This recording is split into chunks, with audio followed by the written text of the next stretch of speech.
So our new speaker is Mr. Kush Mishra, CTO SenRa Tech Private Limited. Okay. So a lot of dullness in the crowd already. Last session of the day. I'll try to keep it short and precise and to the point. Had very lovely sessions from the fellow panelists. I'd like to start with who SenRa is. So we're basically a network operator for LoRaWAN. We are right now present in 37 cities across India, and we proud ourselves on the LoRaWAN RF expertise.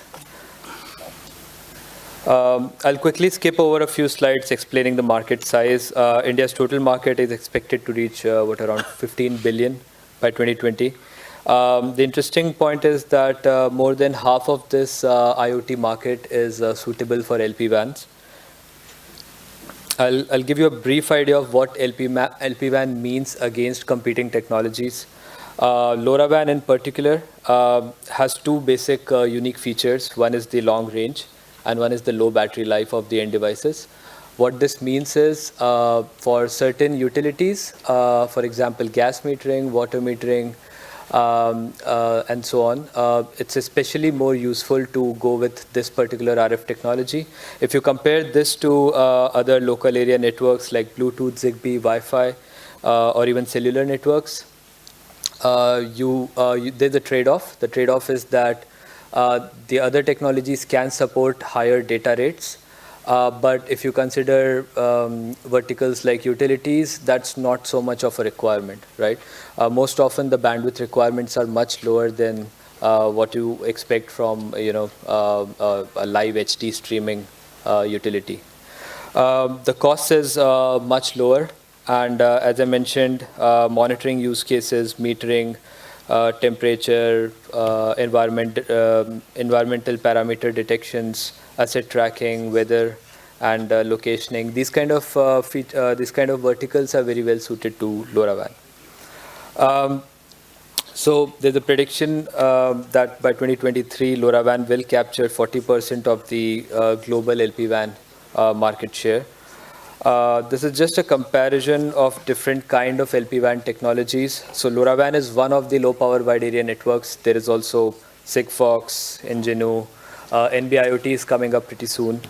So there's basic differences in each of these technologies, but the primary difference would be the global specifications. LoRaWAN has already released 4 levels of specifications, and most of the other technologies are either maturing or are yet to capture a significant market.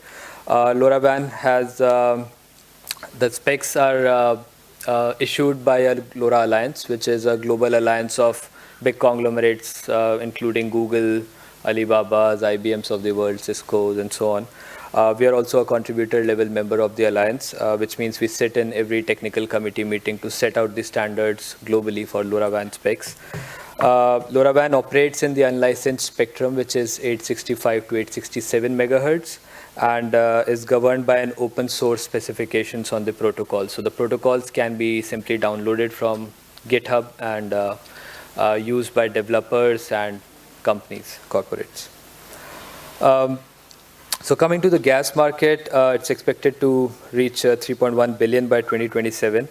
I'll skip over why LoRaWAN competes with other RF technologies. That's something I covered in the past 4 slides. I'll tell you why it's more relevant as compared to the cheapest known smart gas metering technology out there, which is walk-by systems. One big chunk of smart gas meterings is occupied by walk-by systems, just because 2 main factors probably. The low cost, which comes because of the fact that the labor is super cheap in India. It doesn't cost much to send out a person to collect data from the field, right? With LoRaWAN, the unique selling point in this case would be that it's a star of star topology. So basically, which means all the devices directly connect to the cloud. There's no human intervention. There's nobody out there to see the meter readings or walk by the streets to collect data, which also means that the data can be sent at a much higher time interval, which means you can send data every day or every hour for that matter, depending on what kind of battery requirement you have from the devices. But as against walk-by systems, you don't have to schedule it once a month or twice a month. I've captured a bit of pros and cons of walk-by versus wireless. Walk-by is super cheap in India because of the low cost of manpower. LoRaWAN might compete at good volumes, but it will not compete at lower volumes. So yeah, it's lower to middle cost. The data is collected once a month or maybe at max twice a month. The data here in LoRaWAN is collected near real time. There's of course no human intervention. The data is directly sent to the cloud from the devices. It's a long-range transmission which has two-way benefits. One is the devices, even in remote areas, connect very easily to the LoRaWAN network. The other one is that even with walk-by, you'll get 99% of metering will happen in a single pass. You might have to cover the remaining 1% in a second pass, which will not be a case if there's long-range transmission with LoRaWAN, because the link budgets are higher. So even deep indoor conditions can be satisfied with LoRaWAN. The cost of infrastructure of deploying a LoRaWAN network is much lower, which means for me as a network operator, I can go out and really cover the 100% of devices in a specific area with the least amount of investments, which makes it lucrative for me as well as gas companies. The data is automatically transferred to the cloud. It's completely wireless, which means even for walk-by, there's modes of piggybacking on a GSM network or plugging it into a HES system when the reader goes back to the command and control center. This solution with LoRaWAN would be completely wireless. And of course, you can do advanced insights. Once you gather so much data, there's endless possibilities with the data itself. So so as I mentioned, we started with a few pilots in India with gas metering. This is one of our devices which connects to an Itron ACDG 1.6 module, one of the popular ones here in India. So we wanted to fulfill the requirements from the gas authorities. We wanted to fulfill the statutory requirements of firmware updates and what kind of transmission intervals are required by the gas authorities.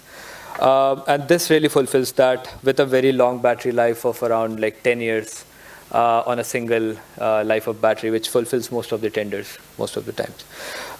As I mentioned, the automated smart reading, it avoids labor-intensive manual metering and inaccuracies induced by the manual reading.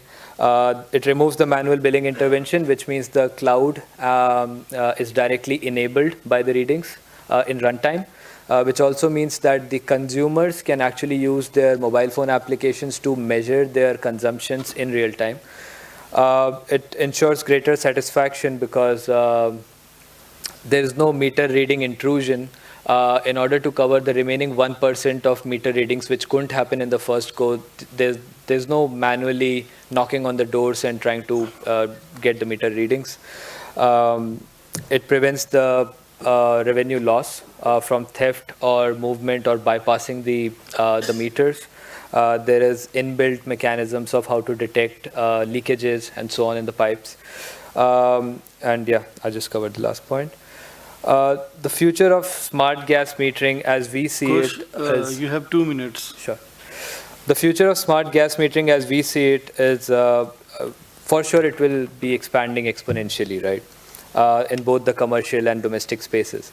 Right now, there's a lot of planning, which is kind of retrograde planning, which means after you have collected readings for the last 10 years, 1 month period, you can predict that probably during Diwali or Holi seasons, the consumption is going to be higher, or at particular times of the day, the consumption is going to be higher. But what if you had those readings, in fact? What if you had every hour of readings and you were able to predict based on real values and not just fabricated analytics, that what the readings actually are and what they really look like in festive seasons, what they really look like in hourly patterns and so on.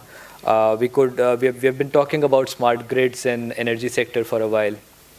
We can even talk about smart centralized systems which could regulate gas distributions, right? So these are things we need to think about, and absolutely without any kind of data, these things are not possible, right? Even you'll not be able to imagine such use case materializing anytime in the future if you do not have the data or hourly consumptions and so on. So this is something I wanted to emphasize. There are things like process improvements, demand forecasting, as I just mentioned, alerts and alarms if somebody is trying to tamper with these meters. Right now, one of the previous sessions showed how to tamper with these gas meters. There is options that you can enable in these smart devices that can really tell you if somebody is trying to actually take out the device from the enclosure or trying to fiddle with the actual rotating, the meter readings. So yeah, it also evolves from simple billing collection tool to an advanced analytic engine that could also predict. So our CEO was here yesterday, and he was representing the LoRa Alliance. He mentioned an interesting use case, which I would like to share here. If you know, for example, how often a person is using gas in his home, you could club and sell this data to food delivery companies so that they know now when is the most often which houses in the area are really switching on their stoves and which are not.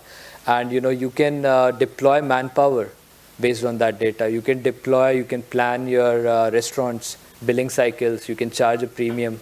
Those kind of things are not possible if you don't collect that data. So this is something I wanted to emphasize. I'd like to stop here, and I'll welcome anyone who has any questions in the Q&A session later.